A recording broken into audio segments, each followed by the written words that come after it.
I would like to acknowledge the publishers at Urbanomic, Robin McKay, for providing me with a hard copy of Construction Site for Possible Worlds, the book, when I inquired after the possibility of reviewing it in July 2022.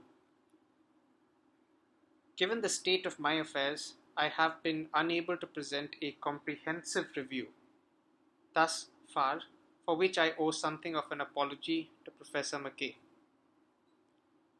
In lieu of this, I hope I may partly compensate them for my trouble by presenting a reading of a paper in the collection titled Site as Procedure as Interaction by Anil Bawa and Patricia Reed. Before I do this, I must also say something about why I think the concept of a site is as vital today as when Lacanians like us sought to emphasize interactions in a discourse spatially rather than reduce a study to its geographical coordinates. A muddy puddle, if you will, reflective of some of the antagonisms and stakes which yet animate the construction site for possible worlds. The paper is arranged in a series of 10 propositions on the conditions of world building. I have chosen to retain this form in my review as much for ease as to better present their axiomatic force, a trait which much prose does tend to waylay. To begin, Proposition 0. All procedures of worlding require a deconcretization of the actual. We who have grown up in cities may not be unfamiliar with construction sites. It is easy to be lulled into complacency via the drone of a cement as we observe a building come together, an activity which can take months, if not years.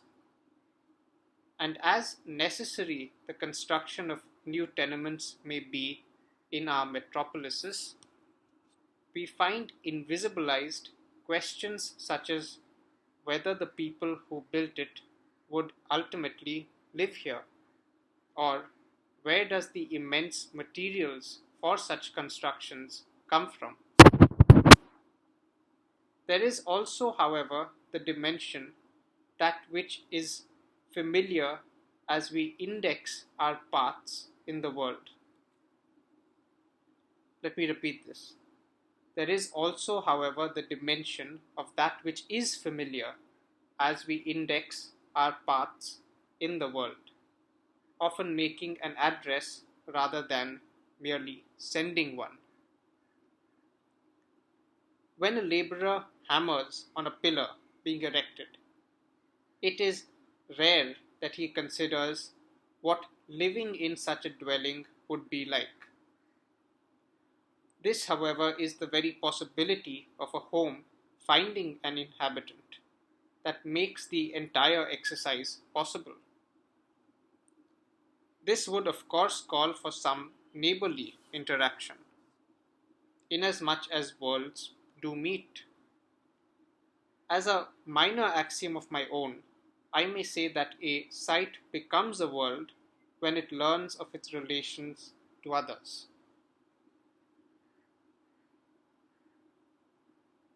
This is, of course, my reading of Proposition 0. All procedures of worlding require a deconcretization of the actual. Proposition 1. A world is always a model of a world. Our habitation, our dwelling, if you please, exists for us in our frames of reference. These are what makes worlds distinct and identifiable. These frames are what allow us to create novel forms of self-reference.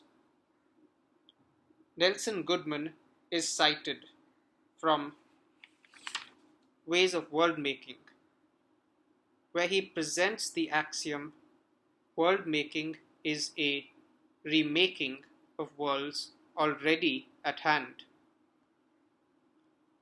This of course allows us to see, indeed take part in constructing another, if not many other worlds within the present world enclosure, even if we are doing nothing more than making this world intelligible.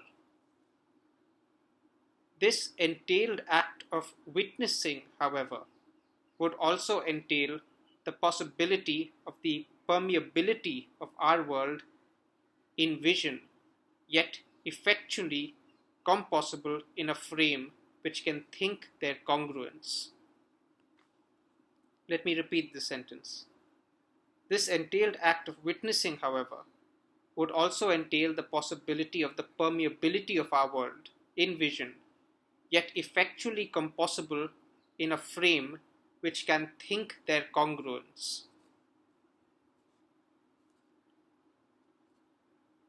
And to just repeat the point it was trying to tie up, this of course allows us to see, indeed take part in constructing another, if not many other worlds within the present world enclosure.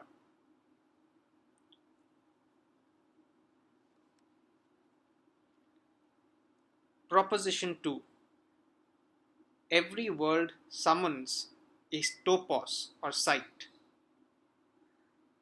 Inasmuch as we are worldly beings, we place demands which can be adequately met only via the facilitation of other entities. This is not a transcendentalism, and yet there may be relations which can only be fulfilled via their recognitions of belonging. Less desert tribe seeking homeland, more misfits trying to place bets on a reunion. Yet bets, as they always are, serve as a second-order phenomena. Purposes, their presentations and assessments are what these relations are for. Or I should probably say the discernment of purposes. And the presentation and their presentations and assessments are what these relations are for.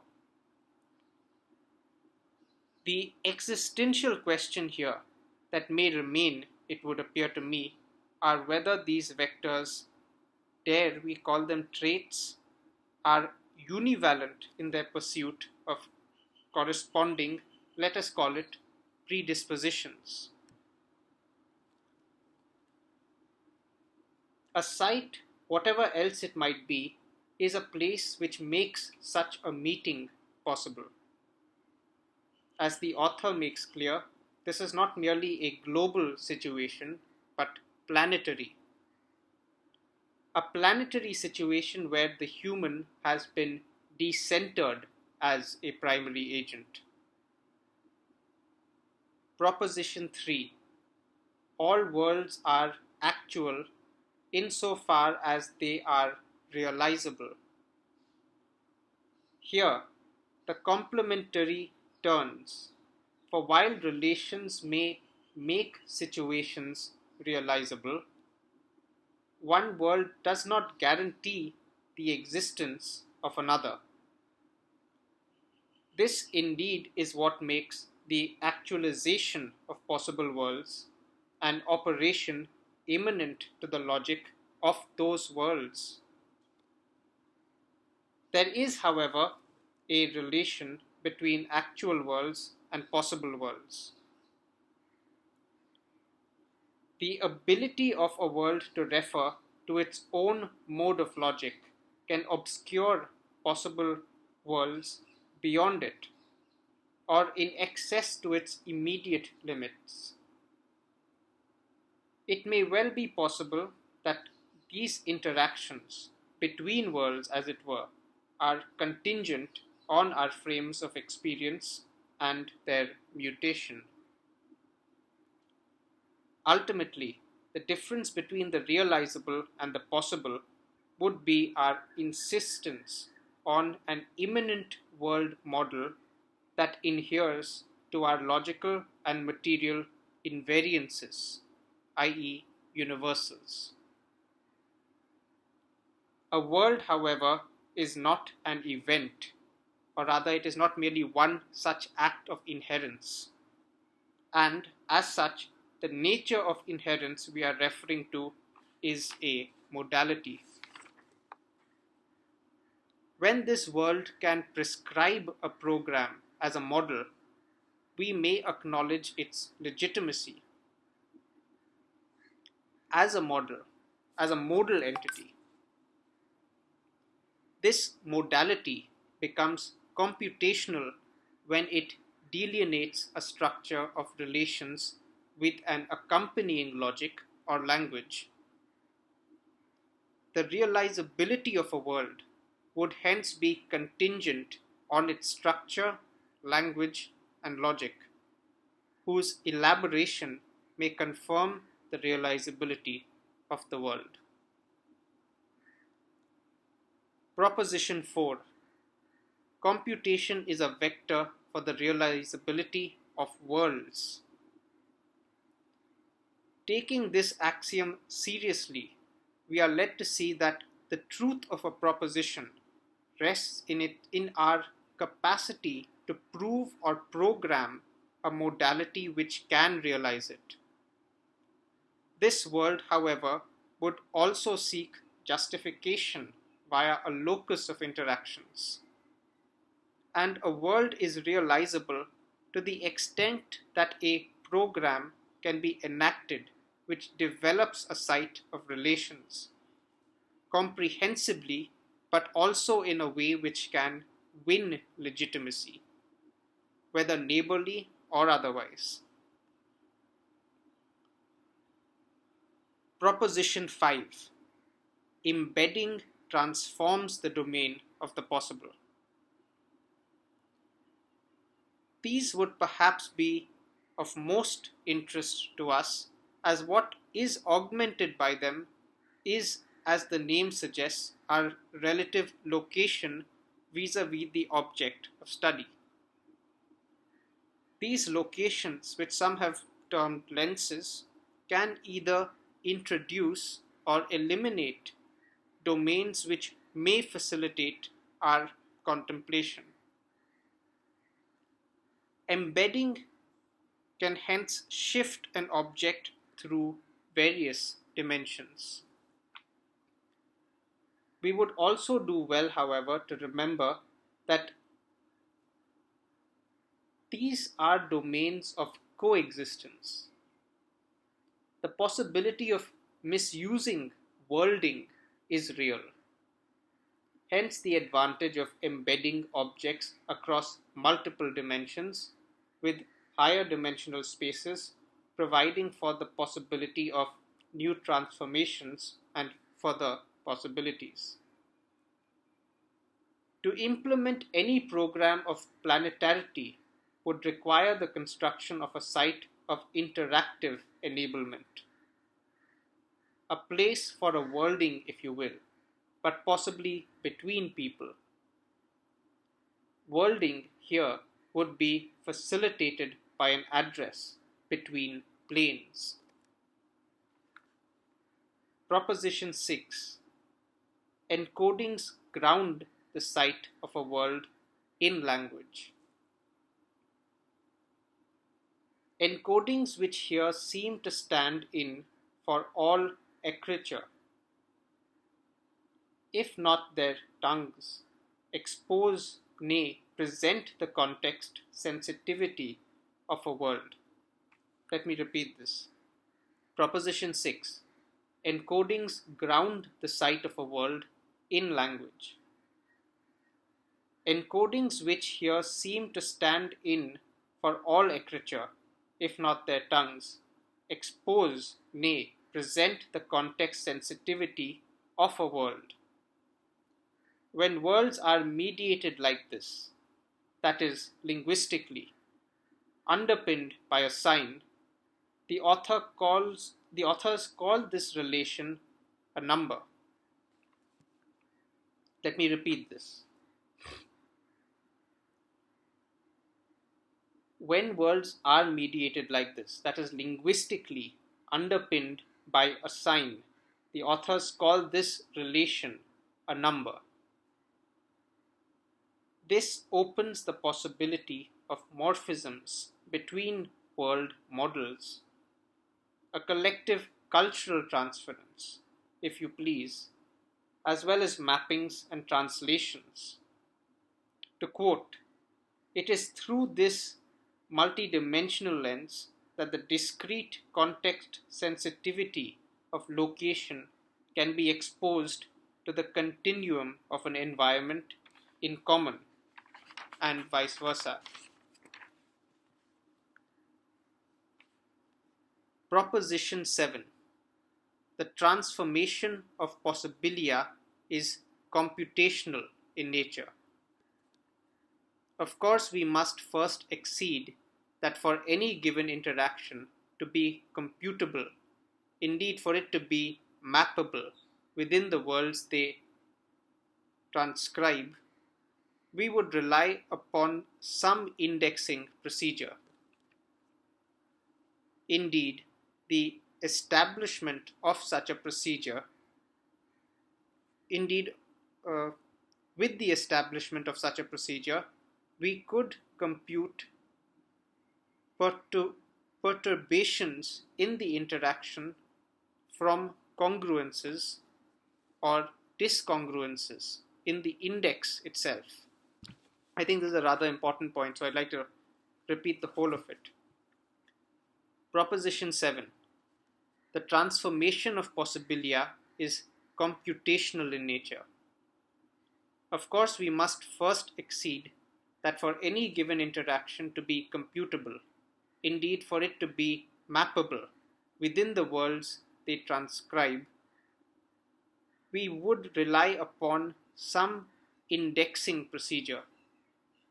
Indeed, with the establishment of such a procedure, we could compute perturbations in interactions from congruences or discongruences in the index itself. Proposition 8. Worlds are actualized via recognitive acts of reason. Formal invention here remains the chief symptom of the twin emergence of new worlds and new languages. This indeed may be the classical recognitive or double bind of thought and expression. Let me repeat this. Formal invention here remains the chief symptom of the twin emergence of new worlds and new languages. This indeed may be the classical recognitive or double bind of thought and expression, an occurrence which Spinoza would remind us remains bodily. This dialogicity which emerges is not merely vertical and immanent, but horizontal and exterior. Agency hence is itself multidimensional and possibly even negotiatory, but always a quality of relation and capacity for transformation, we are reminded.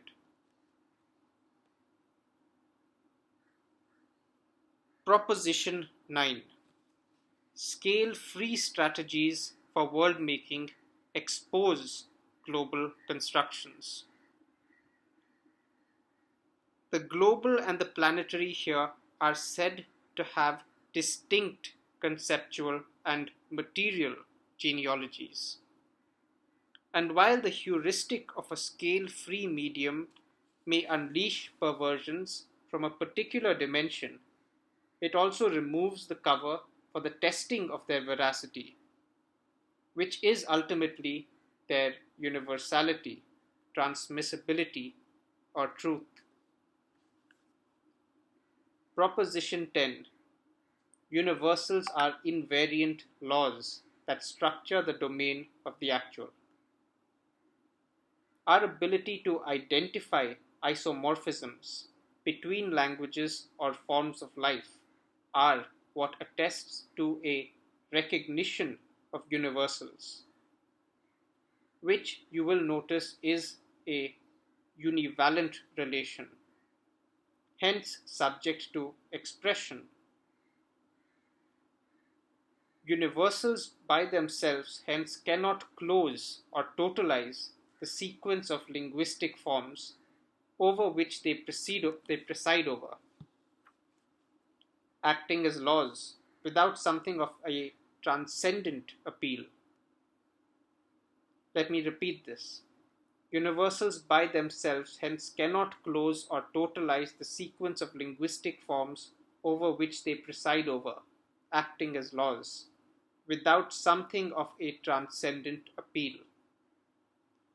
Even without laws, however, we may independently identify an ethics of worlding, operational in acts of linguistic transference between worlds, which ultimately is the construction of another.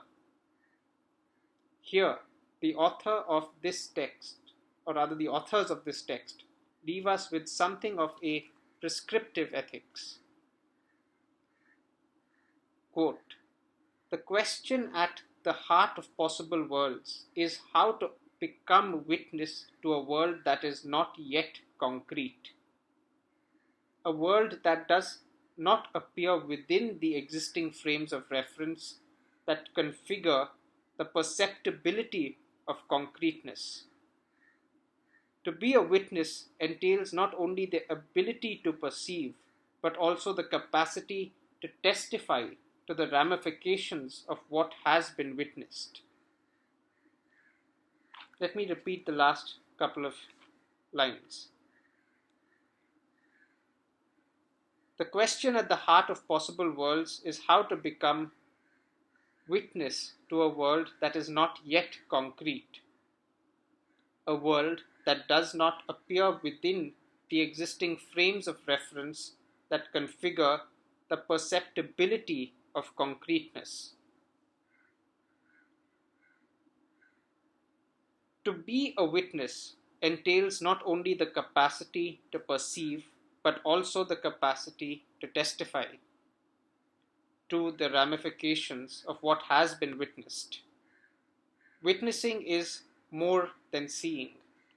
It is not only the agency required to deconcretize the actual, that of seeing the rigidity of self-referential frameworks of the actual world as contingent and thus not invariant, but also the agency to participate in the semantic actualization of non-trivial possible worlds. This would conclude my reading. A brief note on the authors. Anil Bawa Kavya is a computer scientist who works with computational media. He founded Speculative Software Studio in 2009. Patricia Reed is an artist, writer, and designer based in Berlin who has previously been a contributor to eFlux and MIT Press. Now, I suppose some of these issues, some of these questions are not dissimilar in kind from questions such as the study of contexts in literature, yet the difference would lie partly in the self-conscious taking up of the question of what makes contexts transmittable, what makes them realizable, what makes them discrete, and how do we, for instance, refer to one context using another. This, in fact, is what an index is.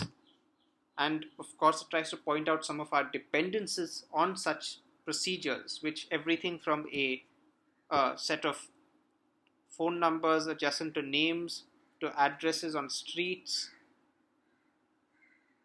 to n forms of correlations required between lists, between people and demands, rely upon.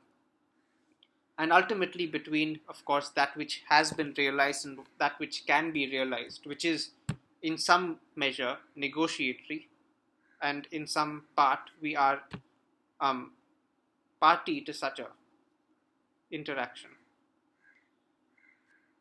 Now I will leave the text itself, which I shall painfully type out now, in the description. And so this was a text that came out, I think, in, let me find out, when did this book come out? The um, construction site for possible worlds.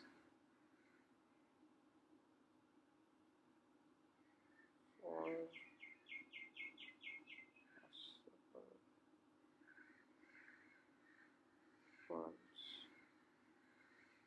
Sorry, I should have done this and written it down earlier. I mean, I just noted when I came across the work.